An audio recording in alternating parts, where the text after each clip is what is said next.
He's grounded in his faith, in his family, and in our state. Excuse me. I'm sorry. This was a very difficult decision. There was very little indication from people close to him and many people in the campaign that this was what was about to happen. What a patriot. What an act of selfless devotion to your country. Fox News contributor Joe Concha joins us now. Joe, he's a patriot today, but those same people were saying he's unfit to serve and should drop out of the race on Saturday. So what do you think about that emotional reaction?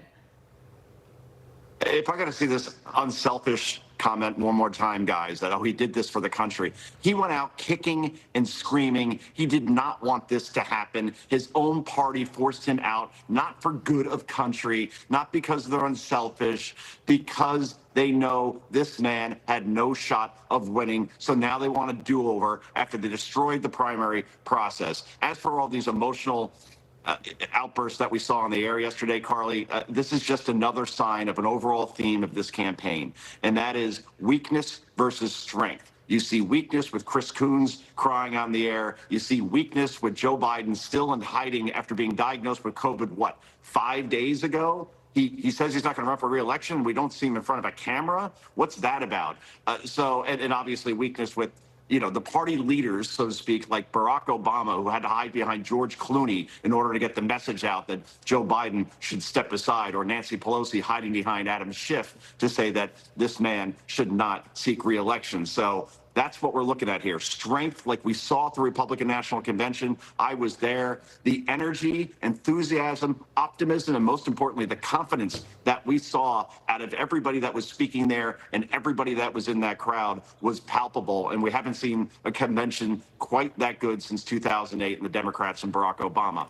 Weakness, obviously, everything I explained with the Democrats. That's what this campaign appears to be about right now, especially in light of Donald Trump obviously surviving not only that assassination attempt, but getting back up saying fight, fight, fight. And 2 days later, he's in Milwaukee at his own convention. Just an incredible contrast at this point, Todd. Yeah, and I think it's an important contrast that you do point out. But going a step further and kind of digging a little deeper, is this media meltdown all part of a play to basically distract the voter from the Democrats, the media, all these people that basically stabbed Joe Biden in the back? Obama, you mentioned him. He wrote a letter. Joe Biden was the greatest person in the history of life. But 24 hours ago, you stabbed him in the back and basically were calling up donors and saying, we're done with Joe. So is this all part of a media whitewashing to try to convince the voters that, they weren't mean to Joe? This just happened. This was Joe's own decision. It's all just so phony. I think a lot of people see through this. Then you look at Kamala Harris's favorability rating, and she's at 38%.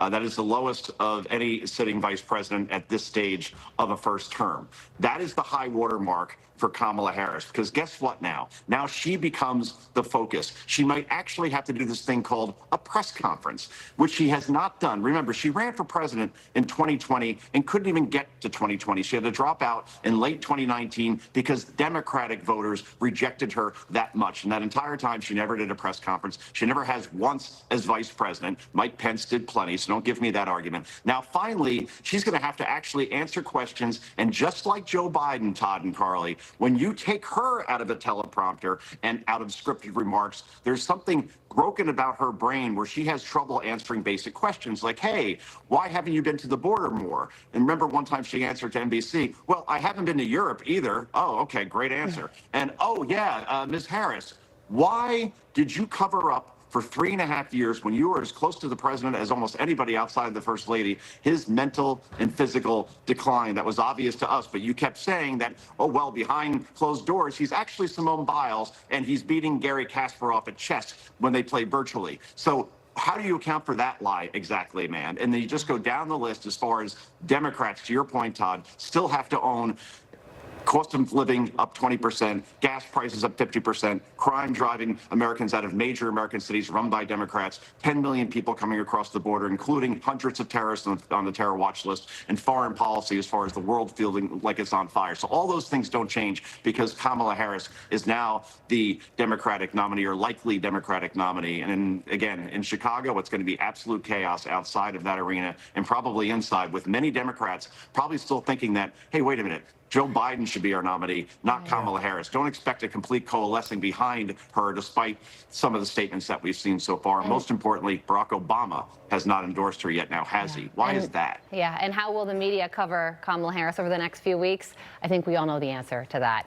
Joe, thank you so much for joining us. Have a great day. Thanks, Joe.